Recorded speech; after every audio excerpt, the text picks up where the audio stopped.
Dobrý den. Společnost Hewlett-Packard představila na svých nových multifunkčních tiskárnách řadu novinek, zejména v oblasti skenování, ale i následné práci s dokumenty. Hovoří se o největším technologickém posunu v oblasti kancelářského tisku HP za posledních 10 let. Pojďme se tedy na některé tyto novinky podívat v následující recenzi na zařízení HP M575C. Dominantou je velký 8palcový barevný dotykový displej, kterým ovládáte veškeré potřebné funkce. Kromě snadného ovládání jej oceníte také při pokročilých funkcích skenování, o kterých si budeme povídat později. Dalším zjednodušením ovládání tohoto stroje je fyzická klávesnice, kterou oceníte zejména při přihlašování nebo psaní e-mailových adres.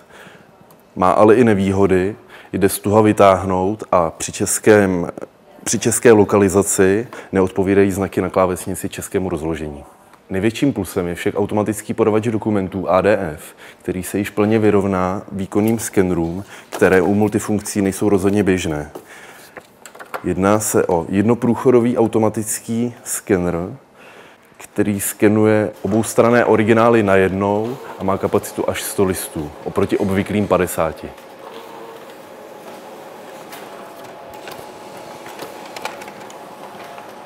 Takto výkonný skener si rozhodně zaslouží i výkonné skenovací funkce a těmi HP rozhodně nešetřilo. Ukládání dokumentů je možné prakticky kamkoliv. Od odesílání do e-mailu přes síťové sdílené a soukromé složky až po odesílání do Microsoft SharePoint, který je vhodný pro sdílení dokumentů a řízení přístupů k nim. Veškeré informace o přihlašování, e-mailové adresáře a podobně si tiskárna může převzít přes protokol LDAP, například z Active Directory. Jak vidíte, pro odeslání e-mailu automaticky se mi nabídne moje jméno a dávám odeslat. Tiskárna je také plně připravena pro integraci cloudového řešení sdílení dokumentů HP Flow, které by v polovině letošního roku mělo být představena i zde v České republice. A nyní se dostáváme k funkcím, které vám usnadní skenování a práci s naskenovanými dokumenty.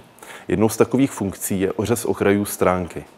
Ukážeme si naskenování do soukromé složky, kde nalistujeme nastavení a máme zde možnosti oříznutí. Jedna z možností je vymazání okrajů zadáním pro každý okraj stránky v milimetrech či palcích, o kolik má být oříznut. Druhou možností je jedna z předvolených funkcí a to je ořez na obsah. Je to funkce, která ořízne okraje stránky, které nejsou nějak potištěné automaticky. Poslední možností ořezu je oříznout na papír. Tato funkce funguje spolehlivě z automatického podavače dokumentů, ale bohužel nemá vůbec žádný vliv při skenování ze skla. Jistě oceníte i možnost náhledu na skanovaných dokumentů přímo na displeji tiskárny. Zde můžete provádět úpravy přímo před samotným odesláním, v našem případě například do e-mailu.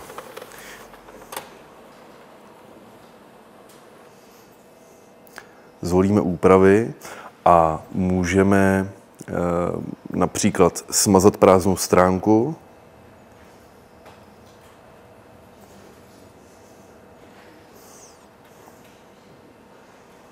můžeme si stránku přiblížit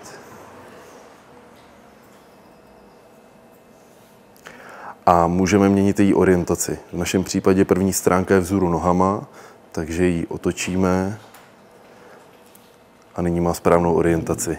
Chceme-li například tuto stránku dát na jiné pořadí, jde to také a umístíme ji například na konec. Možnosti všech těchto úprav ocení zejména lidé, kteří nemají k dispozici software, v kterém je možné dělat úpravy již hotových PDF dokumentů. Veškeré úpravy mohou provést na tiskárně rovnou. Možnost odstranění prázdných stránek je již kromě zmíněného náhledu možné nastavit i předem v těchto volbách.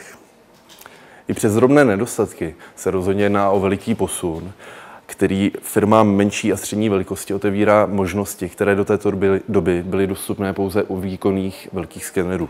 Zařízení HP M575C bychom rozhodně doporučili firmám, které chtějí zlepšit práci s dokumenty a zefektivnit jejich oběh ve firmě.